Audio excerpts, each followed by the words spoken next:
Сәлем достар, каналыма қош келдіңіз. Бүгін біз шағын корейлік мини торттарды жасаймыз. Бұл торттар бір немесе екі адамға арналған. 6 жұмыртқамызға кішкене тұз, 200 грамм қантымызды қосып, аппақ көпіршік болғанға дейін араластырамыз. Міне осылай болуы тиіс. Енді 240 грамм ұнымызға 40 грамм крахмал, қопсытқыш және ванилинімізді қосып араластырамыз. Енді ұнымызды біртіндеп жұмыртқамызға саламыз.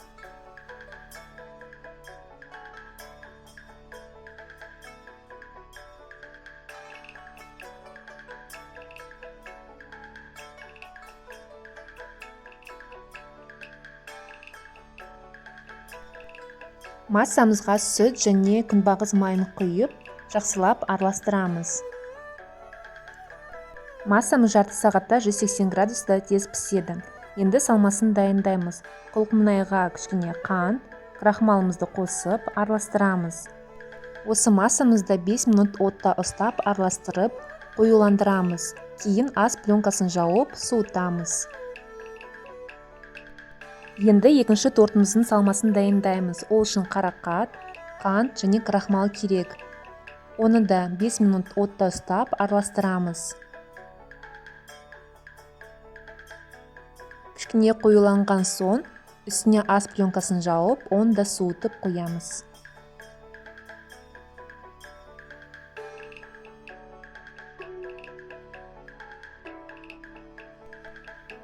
Біздің коржымыз пісті. Одан осындай дөңгелекшелер қиып аламыз. Міне, менде 9 дөңгелекше пайда болды.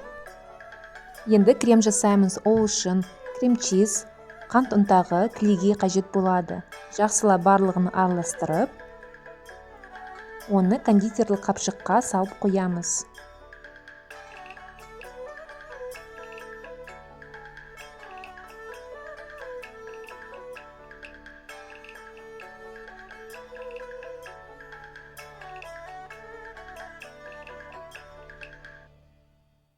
Енді тортымызды жинаймыз. Ең бірінші осы коржымызды сүтпен жағып аламыз.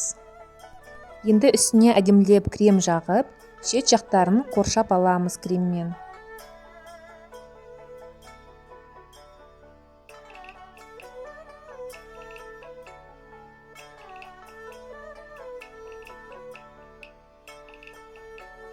Енді ортасына қарақаттан салмасын саламыз.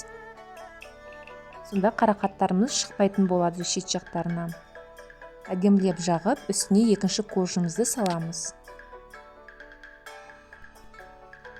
Үстіне сүт жағамыз да, ары қарай жалғастырамыз. Менде бір торт 3 корждан тұратын болады. Негізі осы торттар өте тез дайындалады. Және адамдарды туған күнмен құттықтауға, немесе кешірім сұрауға, неше түрлі жазбалар жазуға болады үстіне.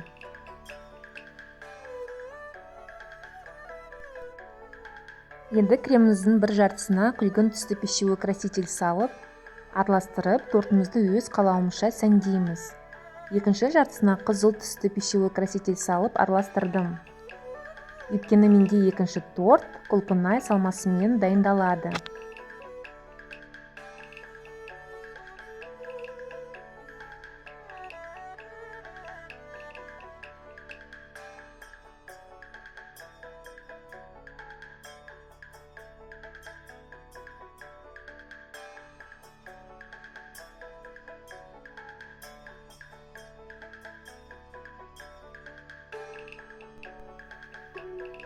Міне тез арада біздің торттарымыз дайын болды. Оларды осындай қорапшаларға салып, қасықпен ұсынуға болады. Егер де менің рецепттерім ұнаса, каналыма жазылыңыз. Сіздермен бірге болған айым, менімен бірге дайындаңыздар. Егер де жазылған болсаңыз, қоңыраушаны басуды ұмытпаңыздар. Келесі рецепт арнада жіберіп алмайсыздар. Көп рахмет.